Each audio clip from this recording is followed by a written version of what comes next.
नमस्कार, आप देख रहे हैं द न्यूज। आपके साथ मैं सृष्टि मिश्रा। एक हफ्ते का समय बचा है, समझ जाइए, और आपके सामने होगा चुनावी रिजल्ट। इतना बड़ा लोकतंत्र का पर्व, लोकसभा चुनाव, तीसरी बार प्रधानमंत्री की कुर्सी तय करेगा कि कौन होगा इस बार बादशाह फिर से भारत का। लेकिन आंकड़े मैं आपको बताऊंगी सट्टा बाजारों का। आपने सुना फलौदी, आपने सुना प्रशांत किशोर, आपने योगेंद्र यादव, तमाम सट्टा बाजारों का आकलन आपने सुन लिया, और चुनावी विश्लेषकों का। आज हम आपके सामने लेकर आए हैं, पत्रकार जी मौजूद हैं। नमस्कार आपको। और आज हम बात करेंगे पत्रकार जी, मुंबई से आया हुआ सट्टा बाजार। मुंबई का सट्टा बाजार क्या कहता है?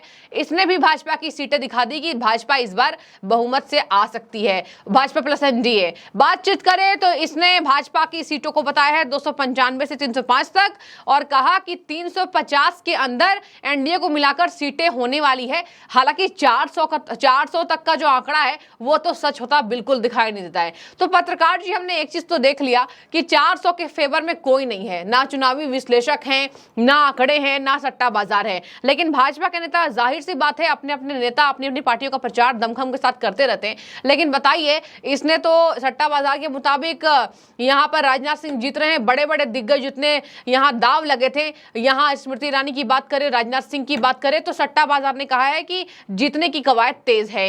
मैनपुरी से डिंपल यादव को बता दिया। खैर, देखने वाली बात होगी। मैं बार बार बोलूंगी कि सट्टा बाजारों पर आंख बंद करके भरोसा करना बिल्कुल गलत है। रिजल्ट्स पर ध्यान दीजिए। और राजस्थान का भी सट्टा बाजार आ रहा था अलग से, उसने बताया कि बीजेपी 400 का आंकड़ा पार कर सकती है। हालांकि पहली बार मैंने भी सुना कि 400 आंकड़ा पार होता यहां नजर आ रहा है किसी की सट्टा बाजार में। आप बताइए पत्रकार जी, आपका अपना विश्लेषण क्या कहता है? आज तमाम लोगों की बातें देखकर और अपने विश्लेषण पर आज आप क्या बताएंगे दर्शक को? मुंबई का सट्टा बाजार का आकलन आपको कैसा लग रहा है? दोस्तों नमस्कार, मैं अजय पत्रकार। देखिए, ऐसा है कि बम्बई का जो सट्टा बाज़ार है वो बोल रहा है 295 से 305 के बीच में। अब जो राजस्थान का जो सट्टा बाज़ार है उसके हिसाब से बीजेपी जो है 543 में लगभग 407 सीटें। वहीं आपको हम क्लियर कर दें कि देश में और भी जिनके बिल्कुल सटीक डिसीजन होते हैं, अभी तक जिनकी भविष्यवाणियाँ बिल्कुल सही रही हैं, वो ख़ास तौर से राजस्थान की रही। मगर राजस्थान जो 407 कह रहा है, उस पे हम लोगों का जो व्यक्तिगत मानना है कि इतनी सीटें नहीं होंगी, बीजेपी 330 के आसपास होगी। ये ज़रूर है कि बीजेपी के बढ़ेंगे, मगर 400 नहीं हो सकते। एक बार 370 हो सकते हैं, मगर 400, ये हम लोगों का व्यक्तिगत मानना है। अब आपको बतला रहे हैं, वहीं पे प्रशांत किशोर जी ने कहा है कि निश्चित बीजेपी की सरकार होगी, बीजेपी को पूर्ण बहुमत मिलेगा, बीजेपी 300 से ऊपर होगी, 330 के लगभग। और जो है जो कांग्रेस की स्थिति है वो 40-50 के बीच में होगी। जितने भी सर्वे आ रहे हैं सब कांग्रेस को 40-50 के बीच में बता रहे हैं। कुछ लोगों का ये भी कहना है कांग्रेस कम हो सकती है।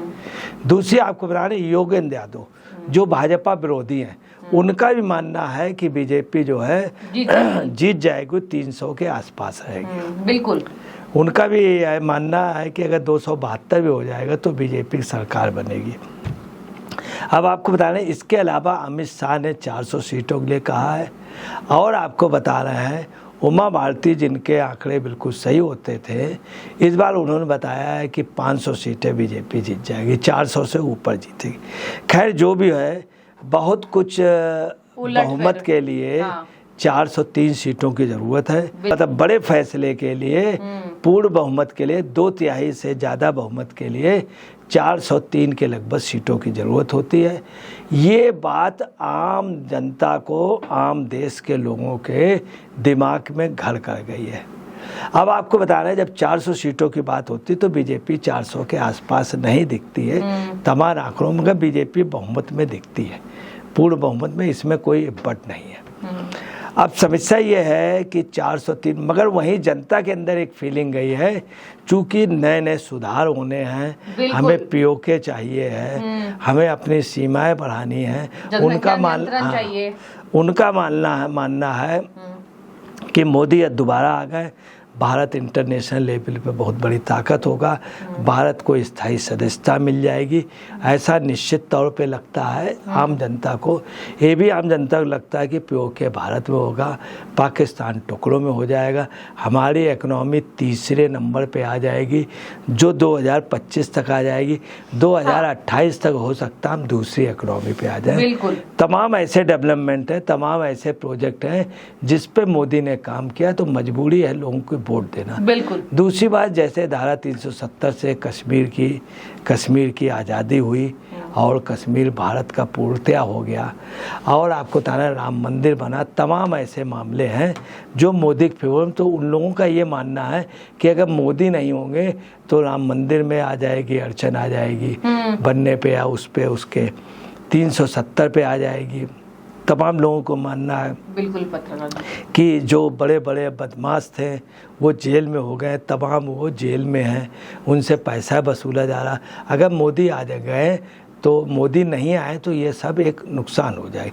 दूसरी, जब विपक्ष को देखते, विपक्ष इतना कमज़ोर है कि कोई भी दल ऐसा नहीं है जो 50 सीटों के लगभग, कांग्रेस 50 के आसपास पहुंच सकती, और भी कोई दल ऐसा नहीं जो 40 सीटों पे पहुंच जाए। इसलिए लोग बीजेपी के प्रति वोट बढ़ा है, इसमें कोई शक नहीं। अब आपको बताना है कि ये जो राजस्थान का सट्टा बाजार है वो 407 कह रहा, हालांकि आम लोगों का जितने भी हैं उन लोगों का ये मानना 407 का नहीं है। अब उनका उत्तर प्रदेश में मानना है राजस्थान सट्टा बाजार का 80 में 74 में, बिल्कुल, और वहीं उनका महाराष्ट्र में अंदाज़ा है 48 में 39। हम लोगों का मानना है कि यूपी में जो बीजेपी को है 80 में 74 या 72 मिल सकता है, ये हम लोगों का अंदाज़ा है। जो और ख़ास तौर से महाराष्ट्र में उन्होंने 48 को 39 बताया है। हम लोगों का मानना ये है कि महाराष्ट्र में 48 सीटों में बीजेपी को 42-43 सीटें मिल सकती हैं। वेस्ट बंगाल में उनका जो आंकड़ा राजस्थान का वो 42 में 24 का है। ये आंकड़ा लगभग जमता है कि 24 सीटें भाजपा जीत रही। इसमें राजस्थान सट्टा बाजार का और ख़ास तौर से प्रशांत किशोर जी का, योगेंद्र यादव जी का, हम लोगों का ही मानना है। मगर हम लोगों का मानना है 24 की जगह 26 सीटें। तो कई जगह से राजस्थान सट्टा बाजार का जो है वो मानने को तैयार है। बिहार का उनका है 40 में 36, मगर हम लोगों का ये मानना है कि जो इनका है आंकड़ा ये ठीक है, हम उसका विरोध नहीं करते, मगर बिहार में बीजेपी जो है वो लगभग 90%, 95% अपने सांसदों को जिता पा जाएगी। वहीं पे नीतीश के जो सांसद हैं वो उसमें से कुछ हारेंगे। हो सकता है बिहार में जो 36 की जगह इनको 34-35 मिले। वहीं तमिलनाडु में 39 में 8 सट्टा बाजार राजस्थान का दे रहा है। हालांकि कई लोगों के वहाँ के लोगों का कहना 8 है, कुछ लोगों का वहाँ के विपक्ष ने, वहाँ के सत्ता पक्ष ने और AIDMK ने भी उनको बधाई दे दी, जैसे अन्नामलाई वगैरह को। तो 39 में 8 उनका कहना, मगर हम लोगों का मानना है कि 4 से 5 सीटें वहाँ पर मैक्सिमम मिल सकती हैं तमिलनाडु में। अब आपको बताना है मध्य प्रदेश में 29 की 29 सीट का उनका अंदाज़ा है राजस्थान सट्टा बाजार का। हम लोगों का मानना है 29 में 28 सीट मिलेगी।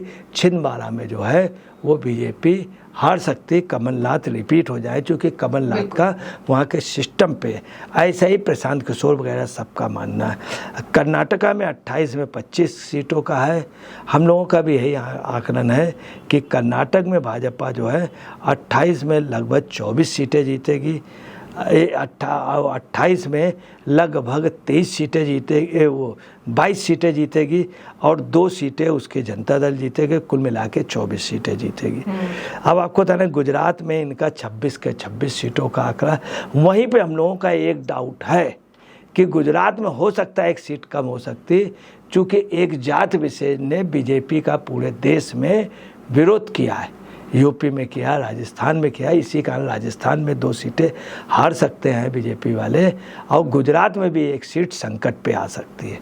मगर वो वजह आपका नहीं है, वो वजह आप पार्टी। हाँ, ये ज़रूर सच है कि आप पार्टी का पूरे गुजरात में जो वोट है वो कांग्रेस को नहीं गया। जहां आप पार्टी लड़ रही थी वहां आपका पूरा पूरा वोट गया, उनको कांग्रेस का नहीं मिला। और आपका जो वोट कांग्रेस को जाना था वो टोटल भाजपा में गया है। उससे ऐसा लगता है कि बीजेपी 25 या 26 सीटें। वहीं आपको बतलाना है राजस्थान में इनका आंकड़ा है कि 25 में 23, और आपको बता रहे हैं राजस्थान में सबसे सटीक और सही आंकड़ा राजस्थान सट्टा बाजार का है। और सभी लोगों का ये मानना है, प्रशांत किशोर से लेके सभी लोगों का 25 में 25 जीतेंगे। हम लोगों का भी आंकड़ा यही है राजस्थान में बीजेपी। तो कुल मिलाकर के अगर आप देखेंगे, जैसे आंध्र प्रदेश में 19 का कह रहे हैं राजग, इसमें हम लोगों का डिस्प्यूट है। इसमें कोई शक नहीं कि नायडू वगैरह अच्छी जीत रहे, मगर वहाँ पे 17 के लगभग, उड़ीसा में 14 सीटों का 21 में, तो इसमें सच है। ये राजस्थान सट्टा बाजार का आंकड़ा लगभग सभी लोगों से मेल खाता है। केरल में 20 में 3 दे रहे हैं, ऐसा लग रहा है कि 3 सीटें जीत जाएंगे। तेलंगाना में 7 सीटें, कुछ प्लस भी होते थे। कुल मिला करके इनके आंकड़े कई जगह, जैसे आसाम में इन्होंने 14 में 10 बताया, बिल्कुल सटीक आंकड़ा है। और उन्होंने झारखंड में 14 में 13 बताया, बिल्कुल सटीक है। और जो छत्तीसगढ़ में बताया 11 में 10, हरियाणा में जो 10 में 10 बताया, इस पे हम लोगों को डाउट है, तमाम लोगों को डाउट 8 मिल सकता। कुल मिला करके ये है कि भाजपा की सरकार बन रही, और निश्चित तौर पे 330 सीटों से सभी उसका का कैलकुलेशन लेंगे। हालांकि आपको बताना है, इन सब में ये कटु सच है कि प्रशांत किशोर बहुत अच्छे हुए हैं, योगेंद्र यादव और हम लोगों का भी अपना आंकड़ा, मगर इन सब में आपको बताना है, कुछ भी हो फलौदी सट्टा बाजार के आंकड़े सही होते हैं, मगर इस समय हम लोगों के गले नहीं उतर रहे। मगर इसमें कोई शक नहीं, फलौदी सट्टा बाजार का हर आप यहाँ तक है, वो जूता उछालते हैं और कैसा पट्ट गिरेगा, चित्त गिरेगा, बेड़ा गिरेगा, लेफ्ट राइट, वो भी उनका सही होता है। तो इसलिए जो है कुल मिलाकर सरकार बन रही है और 330 से ऊपर सीटें इनकी निकल रही हैं। ये ऐसा तो नहीं कहा जा सकता कि सरकार बन रही है जब तक रिजल्ट्स नहीं आते हैं, और हमें कहना भी नहीं चाहिए, लेकिन अगर आंकड़ों की माने तो सरकार बनने की कवायद तेज हो सकती है। और इसी तरीके से इन आंकड़ों पर अगर सच्चाई होती है तो आप देखेंगे मामला आसपास का ही आता है। और वैसे भी जनता कह रही है कि इस बार कोई मुकाबला नहीं है, क्योंकि प्रधानमंत्री ने इतने बड़े बड़े काम कर दिए हैं जो हो सकता है किसी से उम्मीद जनता लगाकर बैठी ही नहीं है, खास तौर पर विपक्ष के नेताओं से। देखने वाली बात होगी दर्शकों, आप इंतजार कीजिए 4 जून का अपना भी एग्जिट पोल हम हमारे चैनल का आप सबके सामने जरूर लेकर आएंगे। पत्रकार जी शुक्रिया आपके विश्लेषण का, जो भी राय हो रखिए।